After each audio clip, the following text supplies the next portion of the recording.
Ry havako malala ho ny tompo ho aminareo hatrany ane ny fahasoavana sy ny fiadanana avy amin'Andriamanitra ray sy Jesoa Kristy tompontsika. Amen.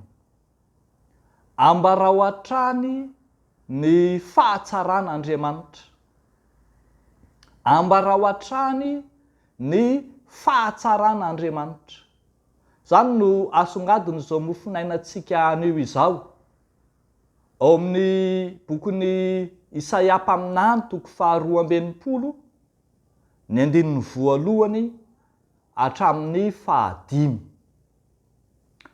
Ambarao hatrany ny fahatsaràn'Andriamanitra. Mamarana ny fizarana 7 amin'ny bokin'ny Isaia zao mofinaina izao miresaka any Joda taorianany fahababoana. Hitantsika eto ny firesahana, ny filazana ny fahatsaràn'Andriamanitra zay notanterahany tamin'ny Joda. Raha marina dia hoe ny voninahitra zay nomena ny firenen'ny Joda taorianany fahababoana. Raha lazaina amin'ny fomba fitenitsika ankehitriny dia tazantsika eto fa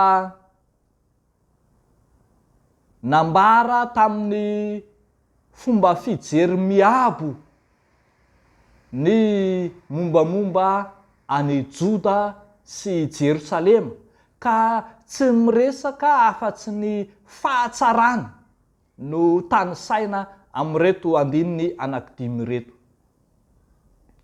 Tsy avela mangina, toriana mandrakariva, ambara eny an-tampon-trano izany fahatsarany Joda sy Jerosalema zany. Zao no ambara ny 1 manao hoe tsy angina aho noho ny amin'ny Ziona ary tsy tsaha-miteny aho noho ny amin'ny Jerosalema.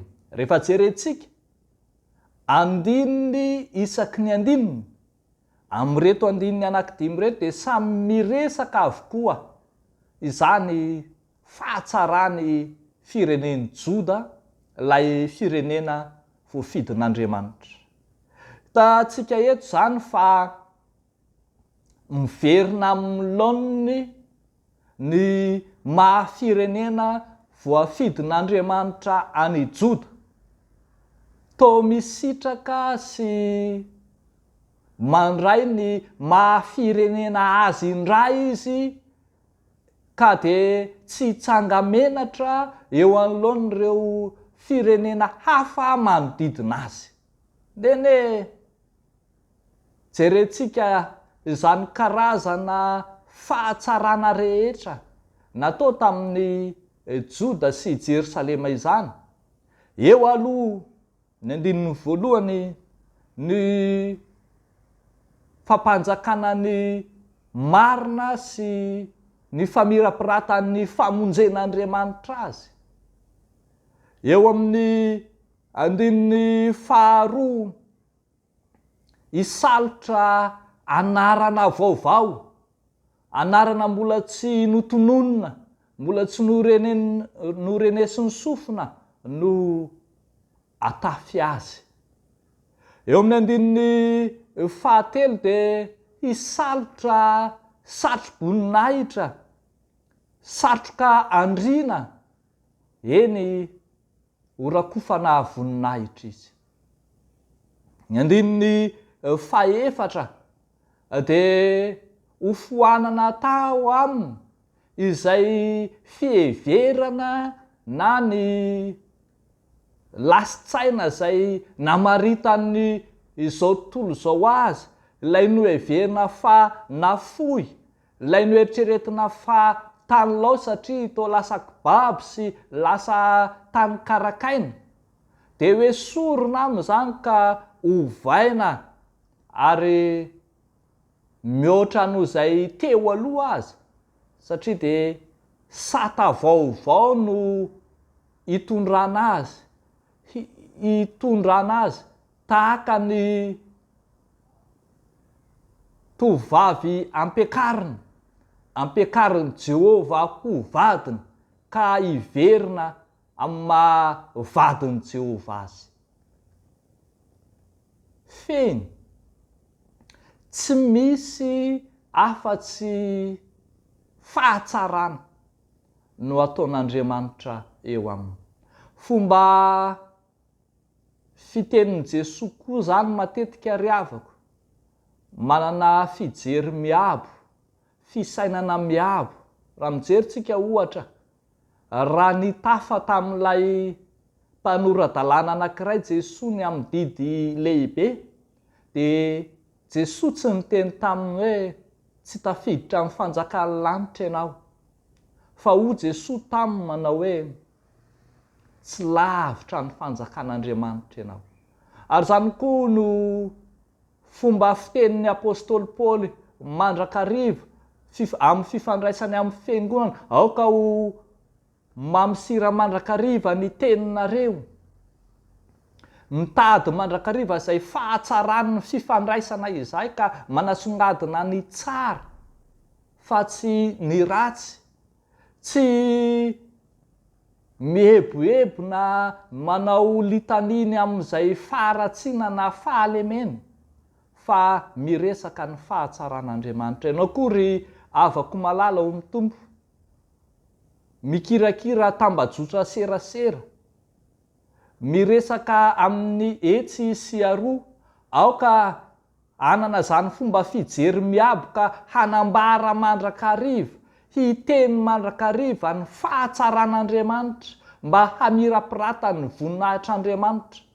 Raha hiresaka momba ny fiangonana na ny fivavahana na ny finoana ianao, dia aoka ho ahelinao, ho aparitakao, eny ho ambaranao ny fahatsaran'Andriamanitra ao amin'ny fiangonana, ny fahatsaran'Andriamanitra amin'ny finoana, ny fahatsaran'Andriamanitra amin'ny fivavahana.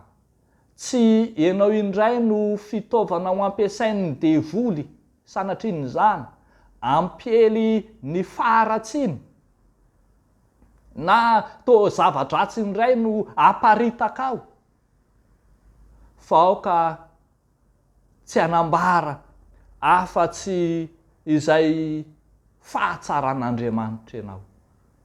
Mety misy sehatra hafa, mety hanaovana fitarainana na fanambarana izay tsy mety tokony atao araka izay fandaminana sy izay takin'ny soratra masina, fa ny amin'izay aparitaka sy toriana eny an-tapitrano kosa dia ny fahatsaran'Andriamanitra. Tsy ianao no hanao mpisitona lakolosy na hanao mpanisy sira, na ianao mihitsy no mpampiely ny faharatsiany ny fiangonana. Raha misy zany sanatria, fa aoka ianao ho mpiombona amin'ny Kristy, hanana fijery miabo mandrakariva ka hanambara ny fahatsaran'Andriamanitra ao amin'ny fiangonana. Mahery zany ry havako malala, ho fantsona fiderana, ho fantsona hitondra tsara ny anaran'Andriamanitra eny tontolo eny ianao. Eo n'Andriamanitra irerian'ny voninahitra, fa ho anao kosa ny famirapiratany voninahitr'Andriamanitra. Amen. Hivavaka isika. Dia misaotra sy mideranao zay Andriamanitra noho ny fahatsaranao izay ampamirapiratinao amin'ny fiainanay mpanomponao. Raha ny antso sy ny fidy anay hikely aina amin'ny asa fitoriana ny filazantsara ianao, dia hikely aina amin'ny fanambarana ny fahamarinana sy ny fahatsarana rehetra. Koa tafio amin'indra fonao zahay, ny fiangonanao, ny mpitory filazantsara rehetra indrindra, mba ho say sy afaka hanambara ny fahatsaranao eny tontolo eny. Vavaka izahay mba ho feno hery ny kristianina tsiraray avy, ho afaka hijoro vavolombelon'ny fahatsaranao, hanana fijery miabo ary hahatratra ny tanjon'ny famonjenao Andriamanitra. Ataonay sy angatahnay amin'ny anaran'i Jesosy Kristy zokinay izany mivavaka izany, misaotra Tompo. Amen.